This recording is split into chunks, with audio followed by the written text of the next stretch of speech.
Hello, bonjour à tous. J'espère que vous allez tous bien, c'est Claire. Bienvenue dans cette nouvelle vidéo où je partage avec vous comment je réalise l'eau bouillon de tripes pour changer un peu des tripes sautées ou rôties comme on a l'habitude. Je vous en dis pas plus, la vidéo juste après ceci.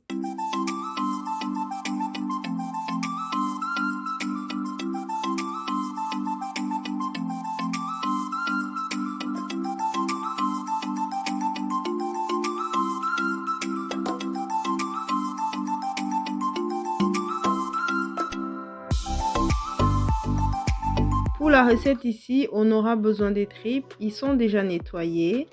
Désolée, je ferai peut-être une autre vidéo où je montre exclusivement comment nettoyer les tripes. Et pour notre bouillon, on aura besoin de tomates, de poireaux, de poivrons, de persil et coriandre, d'ail, de gingembre et notre mélange de poivre de penja.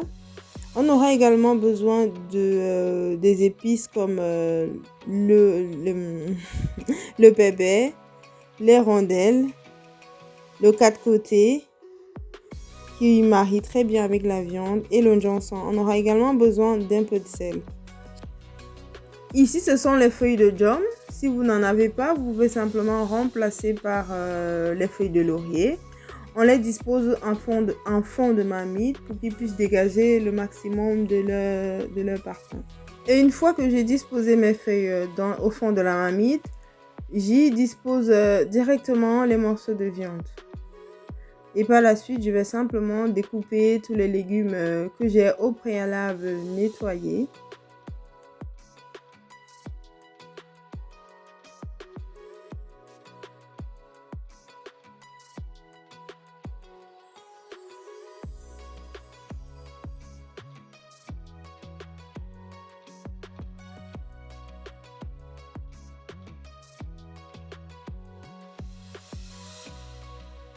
Une fois que j'ai tout découpé, oignons, tomates, poireaux, poivrons, je vais simplement mettre dans la marmite avec le piment ainsi que les herbes, je vous avais montré tantôt, et je rajoute le sel et la marmite va directement au feu.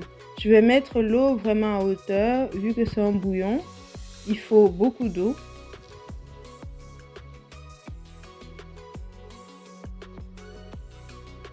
Et pendant ce temps, je vais légèrement torréfier les épices, dont ici pépé, rondelles, quatre côtés, autant pour moi, et le janson, en faisant torréfier ainsi, donc simplement faire revenir dans la poêle bien chaude. Ça permet au maximum de parfum de se dégager. Comme vous pouvez voir ici, il n'est pas question de forcément trop brûler, mais vraiment permettre au parfum de bien se dégager. Et par la suite, je vais directement les écraser. Vous pouvez utiliser une pierre ou un mixeur, c'est vraiment comme vous voulez.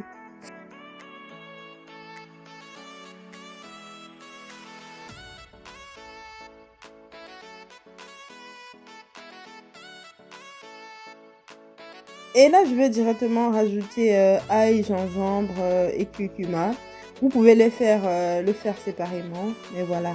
Je vais continuer à mixer le tout ensemble dans ma petite pierre ici ou mortier, je sais pas. Voilà pourquoi j'aime bien faire au préalable mon mélange ail gingembre. Comme ça, j'ai déjà toujours tout prêt pour emploi. Mais là, je n'en ai plus, donc il est temps que j'en refasse. Et par la suite, je vais rajouter mon mélange que j'ai écrasé tantôt dans la marmite. Alors, j'ai pas fait très finement, mais il n'y a vraiment aucun souci.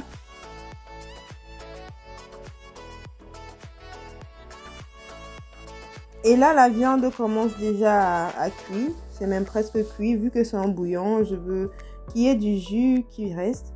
Donc, c'est vraiment en fin de cuisson que je rajoute mon mélange de poivre. Ici, c'est bien poivre blanc et poivre noir de chez Penja Paste. Et pour finir, vous pouvez rajouter un peu d'huile. Ça change vraiment un peu la texture du repas. Mais l'huile reste facultative, surtout si vous essayez de faire Alors pour le temps de cuisson, il faut compter au moins 1 heure pour que la viande soit bien cuite et bien tendre. À savoir que j'ai pas fait une cuisson à feu très fort ici. Donc si vous faites à feu très fort, le temps de cuisson sera bien évidemment un peu réduit. Et voilà, notre plat est terminé. On va simplement servir. C'était une recette assez rapide. J'espère qu'elle vous a plu. N'hésitez pas à la réaliser. Ça fait vraiment plaisir, surtout avec ce temps qui est de plus en plus changeant. Et si c'est la première fois que vous regardez une de mes vidéos, moi c'est Claire et je partage ici avec vous les repas, les recettes de la cuisine camerounaise et d'ailleurs. Donc si vous aimez ce genre de contenu, je vous invite à vous abonner à la chaîne pour ne manquer aucune de nos vidéos.